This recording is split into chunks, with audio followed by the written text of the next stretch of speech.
right, well, it's a super cold day, and these two guys are doing something weird. You're covering the car, as I can. So, this is not what we usually have happen, but it's happening today.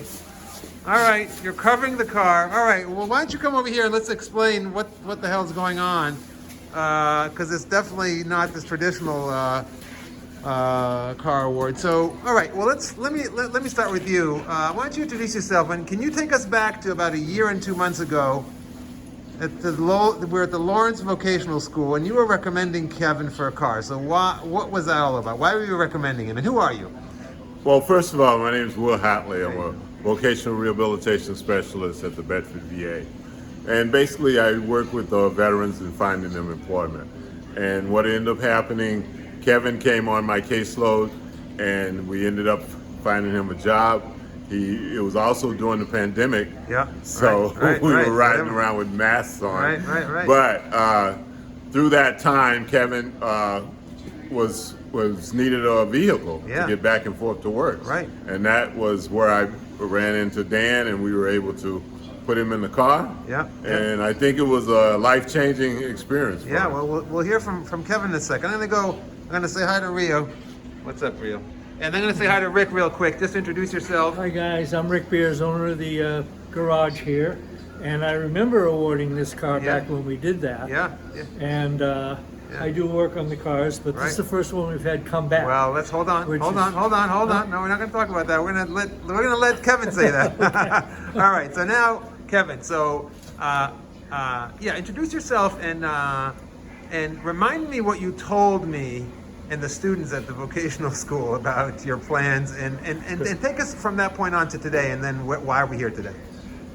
Hi, my name's Kevin, and I had the great opportunity to work with Dan and through Will with Second Chance Cars, who helped me out of a real jam, I guess.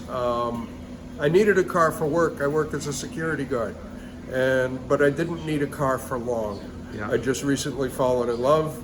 Me and my girl were looking at moving out west to Washington State. Yeah. And one of the cars was going to get transported anyways, because during that wonderful pandemic, she bought herself a brand new Subaru. Wow. And my car died, and I knew I was going to get stuck driving her Subaru out to Washington State. Yeah. So I didn't need a car that was going to last me, and certainly not something I wanted to drive across country. Yeah. And I was just coming out of the pandemic where I'd lost my father and my sister. Yeah. And I was out of work. I'd had my gallbladder out before the pandemic, so I was basically in a state of financial ruin. Yeah. We've all been there. Yeah. Hopefully we never go back. Yeah. Yeah. But these guys were here for me. And what I remember saying to the kids up at Lawrence Votech was, it's all about community. Community's the first step after family. Yeah. And if you can't treat the people in your community like gold, I wonder how you treat your family. Yeah. Because these people have treated me like gold. Yeah. And I know there's no question as to how they treat other people.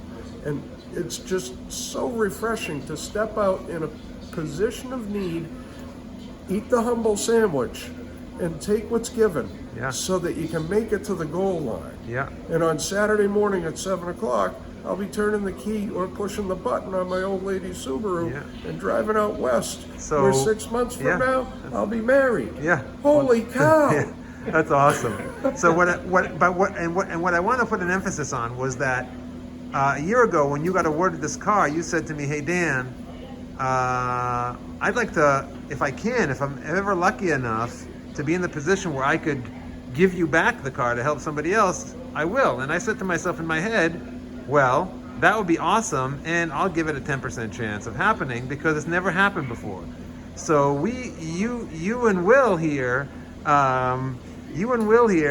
covered the car as sort of a funny way to say that we're not doing a car reveal, we're doing a reverse award where we're actually covering the car in preparation for a future person that will get it.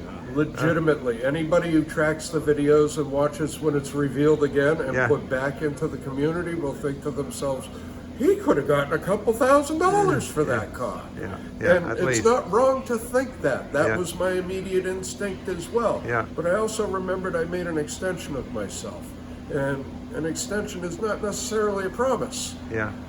But I was raised by people who said, if you make an offer, you follow through. Yeah, yeah. And so instead of selling the car off within my town in Melrose, Yeah. I thought of Dan, I thought of Will, I thought of where I'm sitting in my life. Yeah. And it's nice to keep the circle tight. Awesome, awesome. Well, thank you, and congratulations on being the first veteran to redonate their car. So kudos to you guys. Snaps. All right, Thanks. man. All right. Thanks, guys. Super.